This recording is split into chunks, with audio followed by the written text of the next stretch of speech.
Welcome back to Jersey Matters. I'm Larry Menti. My next guest is on a mission to change the world, but most importantly, to save his son's life. And he's doing it in a unique way. James Raffone is founder of Jar of Hope.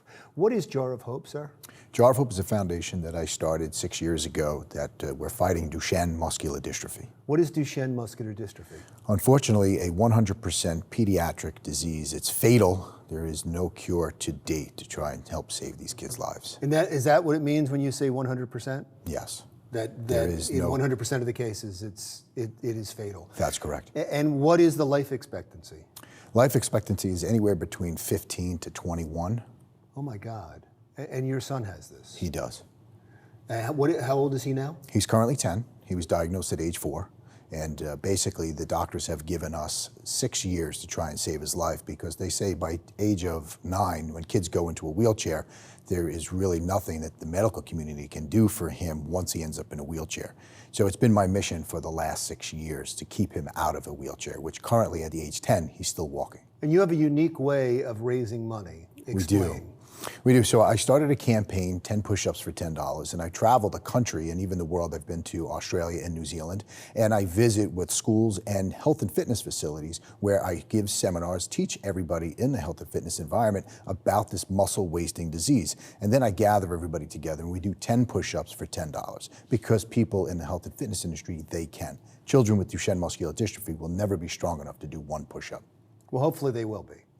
Hopefully one day they will be, and that's what you're going for. Where does the money go to that you've raised? In the last few years, we've done studies with the University of Minnesota. We've done a drug study with Biomir up in Massachusetts, and now next is going to be working with a doctor out of New York City, and we hope to do a study with 4 children over the next 12 months, and this study to us is like what insulin was for diabetes. So we hope that this is going to change the trajectory of the disease, and it's nothing this disease has seen in 200 years, where children will never have to worry about going in a wheelchair. One of the complaints I've heard time and time again from people who are racing against this clock is that these studies take too long and the approval takes too long. Have you been able to address that?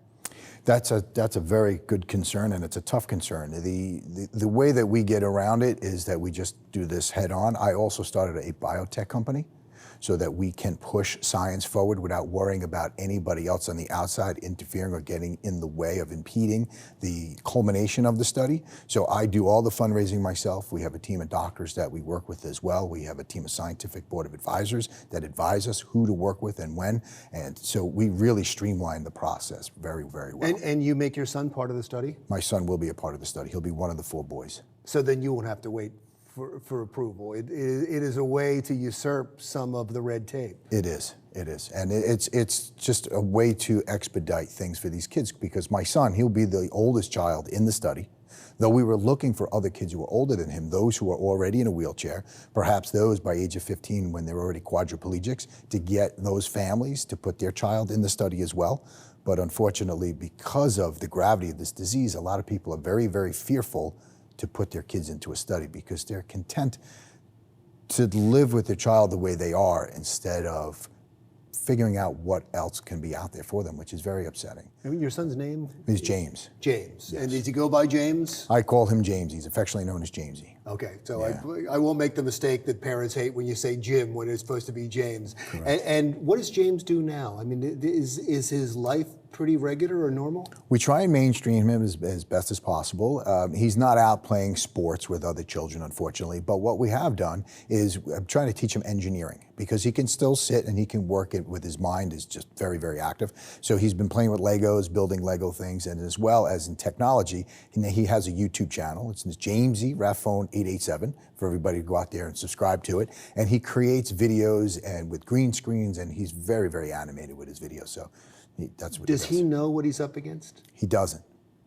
My wife and I made a conscious decision not to because we don't want to enable the disease. We don't want to teach him the word can't because of the disease. So we treat him as, because we have 2 older daughters, and just the way we treated them, we treat him to do what he needs to do in his daily activity, not knowing anything else right now. But he knows your mission. He knows my mission.